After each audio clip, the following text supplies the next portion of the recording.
Hey, what's up, guys? Desperado here. Let me just change to something a little bit more comfortable.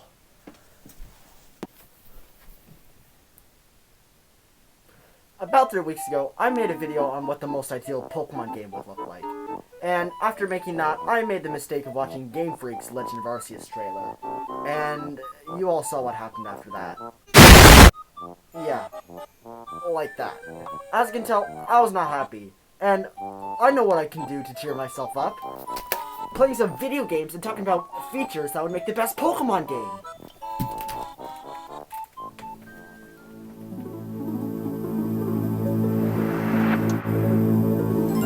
This list will be a continuation from the first video. And again, this list is in no particular order, and if you get hurt too easily, then click off. Now let's begin. I'm starting today's list off with number 6, your rivals. In the last episode, I mentioned that I was excluding the rivals and the main antagonist from the characters list, mainly because I felt like I would have had to gone deeper into those subjects, but so yeah, that's why I'm making it a different list, a different segment in the list. Alright, so now, who and what counts as a rival in Pokemon?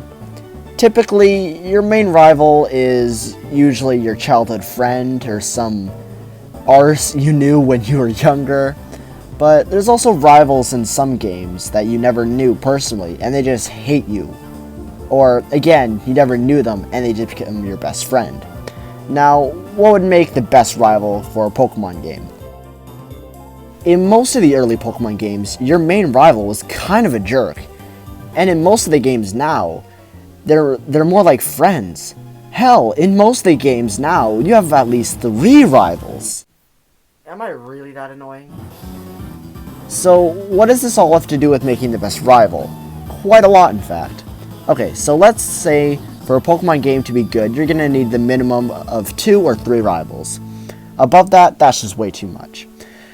The first one's going to be your main rival, and the other 2 are just going to be some kids you managed to piss off on your journey. Okay, so let's establish what kind of characteristics the first rival's going to have. For one, they're going to need to be your childhood friend, so you can get a great bond and character development with them. But they shouldn't be too friendly. That's when it starts feeling more like a good friend than a good rival. And you don't want to have that. But they shouldn't also be an arsehole. So the first rival has to be a friend that you either met or you knew your entire life. They shouldn't feel too friendly towards you. And they also need to think that they are stronger than you. So it makes them and you feel like you need to overpass each other as a friend, as a friendship too. The second rival should be the one who's an asshole. They're for your motivation into wanting to defeat them. And if you have a third rival, they should be a mix of the two. Simple, right? Your rival in Pokemon should be the people who make you strive for the finish line in every battle. They should make you want to get stronger, not just by making not just with your Pokemon, but with the bond you have between them. Oh yeah, also, the first rival shouldn't pick the Pokemon that's the type disadvantage. It just makes the game a bit more easier. And that's unfun. That's not fun. Alright, number 7. The main antagonist. The main antagonist in Pokemon games have always been something special. They're typically the main reason on how you fight the main box art legendary. And what would make the main antagonist a good one? For one, they're obviously going to need to be evil, but they don't have to be too evil. What I mean by that is, in some Pokemon games, the main antagonist was the most evilest person in the game, but in others, even when they're as evil as the devil, they still manage to find the light. And that's what the kind of main antagonist needs to be. They need to have character development. They need to be bad, but in the end, maybe find the light? Or face their consequences and disappear, I guess. I don't know. Okay, so what about their team? Their grunts? Their base? For their team, they need to show the same thing I showed earlier. They also need to mean something. Why are they bad? This also goes with the main antagonist. what about their grunts? Usually in Pokemon games, grunts are stupid, with weak and almost surprisingly, sometimes strong Pokemon. They are good challenges during the game, just don't make them too annoying and useless. Like you guys did in Sword and Shield. Like, what's their point? They're just fanboys and fangirls. That's lame, alright? Now, what about their base? It doesn't really matter. Game Freak usually does a good job on them. Yeah, I don't really have much to say on that. Just, stop with the frickin', spinny tiles dungeons bit. That's annoying. Alright, next one. The voice acting. Yes! Almost barely any of the Pokemon games have voice acting in it, except for Pikachu and Eevee, but that doesn't really count. And what surprises me the most is that they only add voice acting in their spin-off games, like in Detective Pikachu. Why? Here's what they should do. I mentioned in the last episode that in Pokemon games, they have two types of cutscenes, cinematic and just regular text box ones. Can you guess which one needs to have voice acting for? Correct, the cinematic ones. For all those who said regular text box ones, you're cringe. Okay, whatever. Especially on how fast they move, the text boxes in those ones. Most of the time, I have a hard time keeping up with the text, and it just moves on. Also, it makes even more sense to have it because, for one, it would make the game that much more interesting, and two, it'll make the cutscenes more important. It'll make them feel more important, and not something that you feel like you would have to skip. I said this in the last video, it's kind of a joke. But this time I'm serious. Do what Yokai Watch does, okay? Like, having voice acting in your cutscenes would just make the game feel that much better. And a lot of people just want voice acting so they don't have to read the stupid text bubbles. Now that's just completely stupid. Number 9. Post-game. The post-games in Pokemon games have always usually been so bland. Like, yes, some games actually had a decent post-game, but once it's finished, then what? You can go and catch them all, do a battle tree or contest thing or whatever. That's really it. Again, not much happens during the post-game, which is kind of disappointing. They gotta seriously add more content, and content that's actually fun, and not slow like the Sword and Shield's DLC. Also, don't even have a DLC in the first place. What are you doing? Alright, number 10. The intros and opening movies. This is just a quick one. Basically, most of the Pokemon games have always really had good and unique intros / demos / opening movies. But the past two games didn't really have that, and that's really lame. So I just hope that they go back to doing the sick intros for the games. That's it. Number 11. Gimmicks.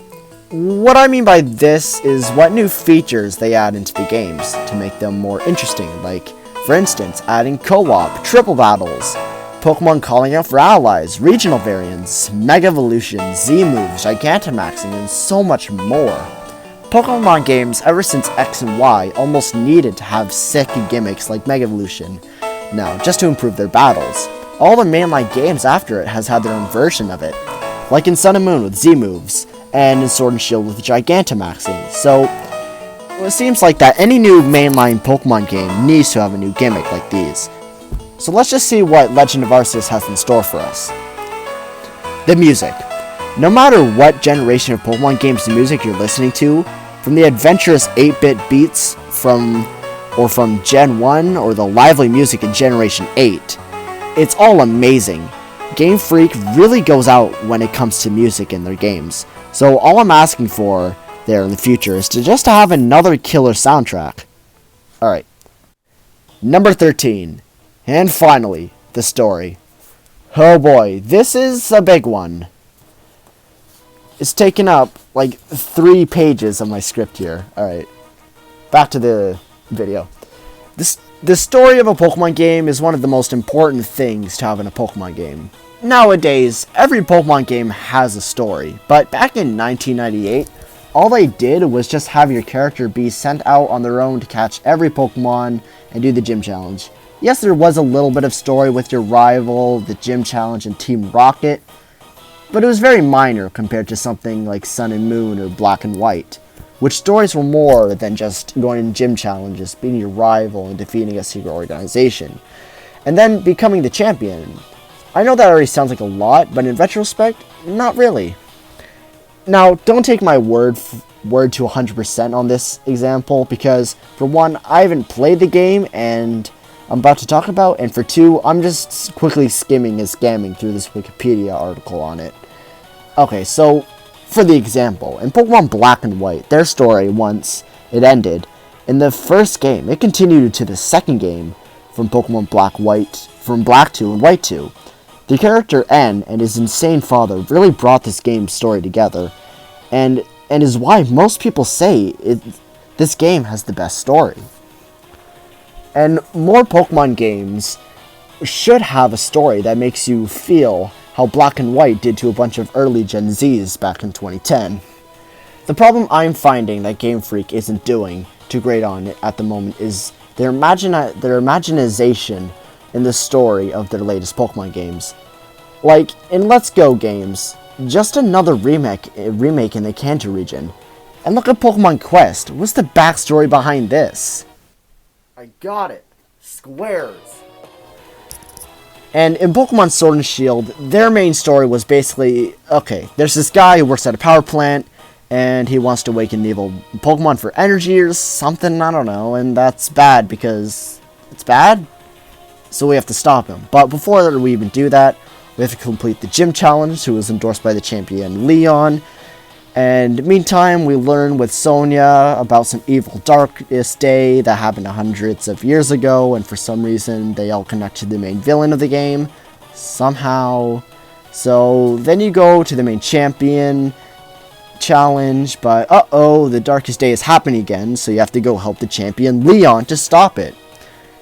Yeah, I know that sounds like a lot, and it's just all out of order. And if you ever played the game, you probably also think that this story is just boring and it's all over the place. I don't know. Yeah, I don't know if I'm biased or something, but while playing through the game, I just couldn't help but almost fall asleep while playing it. So, in future games, I'm kind of expecting there to be good story for me wanting to continue playing. Alright, well, that's it for this video, guys.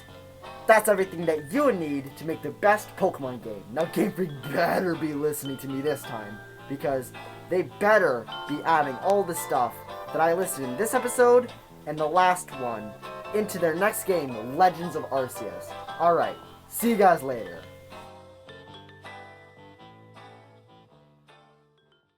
A few moments later. What the hell?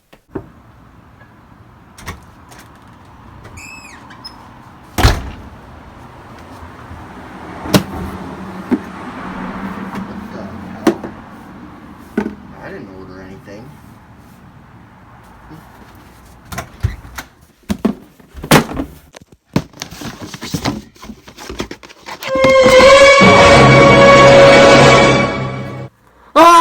Go.